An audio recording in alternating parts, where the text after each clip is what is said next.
Alright, so have you ever wondered what it takes to scale a Turo fleet? When I'm talking about scaling, what does that mean? I'm talking to the people where, let's say you have 2 cars, you have 5 cars, but you really want to take it to the next level because you want this to be a full-time income, you want to have your own business, right? So that's going to be the main thing I'm going to be talking about in this video is how do you scale past the 10 car mark? And when you do get there, what systems need to be in place so that you're running a smooth business and you're turning a consistent profit. So hello everybody, it's Peter with Car Rental Coach, here to help you boost your Airbnb profits or build a Turo fleet like us. Make sure that you don't miss any videos, so hit the little bell below or also subscribe. It's also a way to not miss anything. So here that we consult with clients every day that are looking to either build passive income, build a Turo fleet. If you think that you're one of those people, then I want you to go to carrentalcoach.com. Fill out our little 60-second survey. That's gonna tell me if you qualify to work with us, right?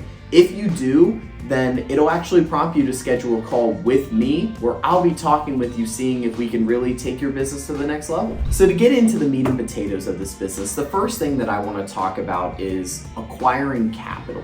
So if you're a person that you want to scale the business, you are going to have to get some sort of outside money. How do you do so? If you want to go the traditional route where you want to go banks, credit unions, things like that, you're going to have to make sure, number one, when we went this route, the first thing is that you have to be in business for at least a year. And the second thing is that your books have to be in order. When I'm saying that your books have to be in order, what does that mean? It means that you really need to have a pretty solid P&L, standing for profit and loss sheet, for the last year. This is where all of the money that comes in revenue-wise is categorized accordingly, and also all the expenses are categorized accordingly. Now, why is this important to lenders?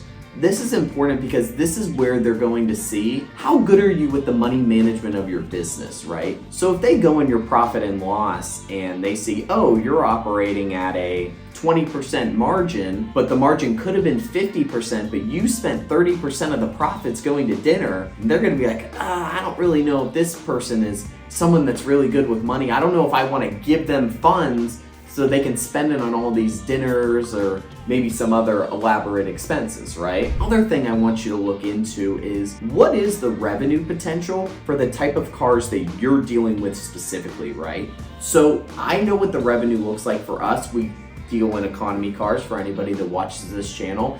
So I know typically on average that my cars are gonna bring in $1,000 to $1,200 a month worth of revenue.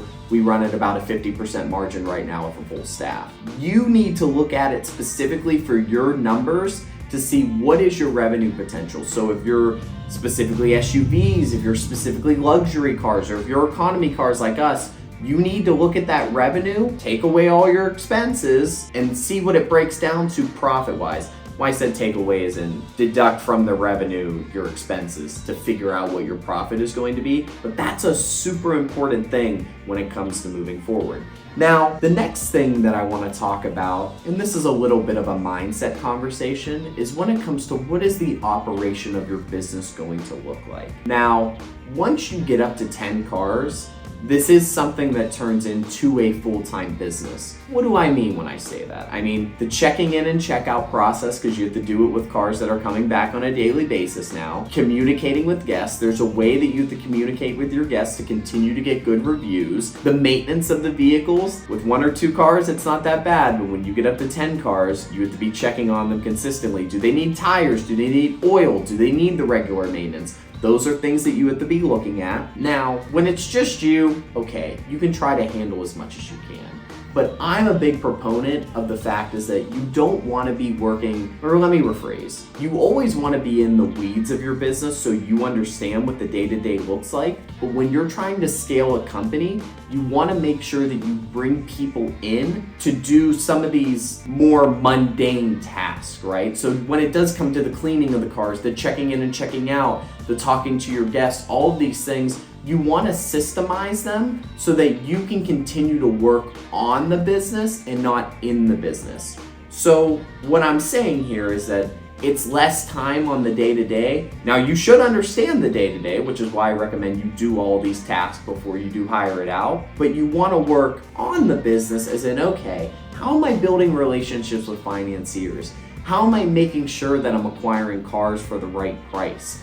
Where am I storing all my cars? Because, okay, anywhere, let's say 2 to 5 cars, okay, you can have them at your house, you can put them at a buddy's business. When you get up to 10 cars, you need a place where the cars are going to be that's very easily accessible for people to come in and out, right? So the operation of your business is super important, and you want to structure it where, again, you're working on the business and not in the business, right? Now, next thing is I want to talk about is risk management. Now, again, we speak with people every day that work with us in our coaching program. And a big issue not a big issue, just a big thing that I see a lot from people is that they're saying, oh, I like having 5 cars, but any more than that just seems like a lot. It seems like it's a lot of risk. Now, I know I'm going to sound like a broken record here. When I say a broken record, and I swear I heard this so much when I was growing up, and especially high school and in college, when you take any sort of business or finance class, they're like, oh, make sure that you understand what your risk management is and you understand what your risk tolerance is. Now, if you're the type of person where, you have loans on all the cars, it makes you nervous, then maybe getting up to 10 cars isn't the thing for you. But if you are the person where you're like, hey, look, I want to take this to the next level, I'm ready, then you know that your risk management's pretty good. So just something for you to be weary of, because if you're nervous at 5 and it's making you sweat and it's giving you anxiety, then maybe scaling up this business isn't the best thing for you. Maybe it makes sense to, keep it a side hustle, bring in a little bit of money here and use that money for whatever you want to do, whether that's taking your family out to dinner, going on vacations, use it for that. But if you're serious and you want to scale, then know that there's going to be a lot of risk that's associated with that. In reference to the financing, the storing the cars, the maintenance, the insurance, there are a lot of things that go into this where just be prepared is what I'm saying. So now we're going to talk about scalability and growth potential. This business, there's opportunity to be able to scale because the customers are there. Now, of course, this is depending on what kind of market that you're in. If you're in a market that only has 5,000 people in, then of course it's going to be difficult to scale. I'm talking to the people that more so live in metro areas, right? Like, for an example, we're in Pittsburgh, Pennsylvania. We have 1 million people in the metro area. Our cars can be consistently rented out because there's a customer base. If you're that kind of person where you live in an area where there's a consistent customer base, then this is a business that you can scale and make a very, very nice income off of. So keep that in mind moving forward. So the next thing I want to talk about is staffing requirements, and I'm going to give you guys a little nugget of information that I got from a mastermind group that I'm a part of. When you're hiring, there are 2 things that you need to look at, right? The first thing is going to be culture fit. Now, I know it sounds cheesy, but when you're forming a company, there's a way that you want people to interact in your company. Now, everybody's different, right? The way that things work in any of the companies that I have is it's very much it's a meritocracy, which, to explain to you what that means, it means that I value everybody's opinion based on merit. So I'm gauging it based on what level are they at in the company and how good is their idea. Can they support it very well? And that's going to determine if we actually execute on that idea. Now, when I'm saying this with culture, everybody has different cultures, right? Big corporations might have cultures where, oh, if you're here for a long time, you get promoted. Other companies have cultures where they're very aggressive. Some kind of like some financial service industries where it's like, hey, if you're not selling, then you're out. The big thing with the culture that I've cultivated at our businesses, which is that, number one, hey, look, we're all here because we want to do well. We want to do well financially. I want you guys to do well. I guess the way that I'm based is that it's very much all off of merit. Like, if you do well, I'm going to promote you. I'm not just going to promote you because you've been here for 10 years. Like, it is all based on your performance. That's what I want to tell you guys. That's part 1 of hiring. Part 2 of hiring is competence, right? So, is the person a good fit and can they actually do the job?